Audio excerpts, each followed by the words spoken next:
আলাইকুম রহমতুল্লাহি ওয়া বারাকাতুহু। সম্মানিত দর্শক শ্রোতা, আজকে আপনাদের সম্মুখে আরেকটি গজল নিয়ে আসলাম। মানুষের মৃত্যু এমন একটি জিনিস, এই মৃত্যু সম্পর্কে আজকে আপনাদেরকে একটি গজল পরিবেশন শোনাবো। আমি মোহাম্মদ ইসমাইল হোসেন সালেহী। কাফন আমার আপন, কবর আমার ঘাটি, ওই কবরে যেতে হবে, থাকবে না কো সাথী। কাফন আমার আপন, কবর আমার ঘাটি, ওই কবরে যেতে হবে, থাকবে না কো সাথী। থাকতে হবে নিরালায়, একা একা বাসতলায়, থাকতে হবে নিরালায়, একা একা বাসতলায়, চতুর্দিকে রবে শুধু মাটি, চতুর্দিকে রবে শুধু মাটি। কাফন আমার আপন, কবর আমার ঘাটি, ওই কবরে যেতে হবে, থাকবে না কো সাথী।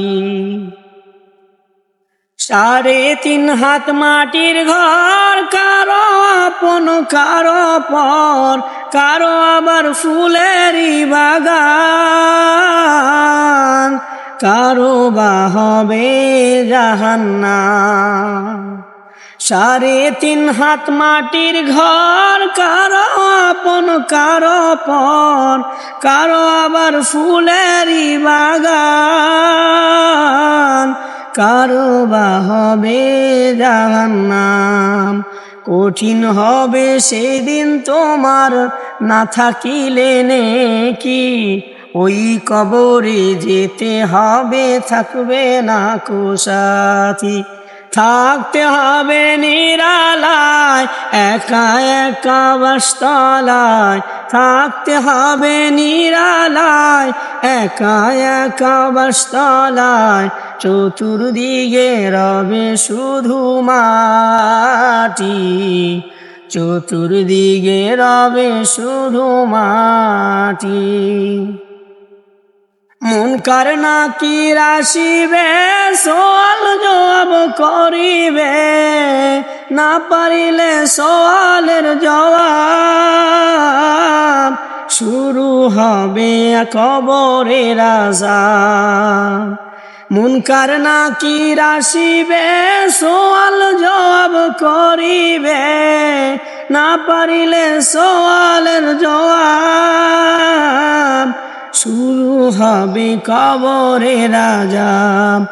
আমল নামা সেদিন তোমার হবে ঘরের বাতি, ওই কবরে যেতে হবে, থাকবে না কো সাথী। থাকতে হবে নিরালায়, একা একা বাসতলায়, থাকতে হবে নিরালায়, একা একা বাসতলায়, চতুর্দিকে রবে শুধু মাটি, চতুর্দিকে রবে শুধু মাটি। কাফন আমার আপন, কবর আমার ঘাটি, ওই কবরে যেতে হবে, থাকবে না কো সাথী।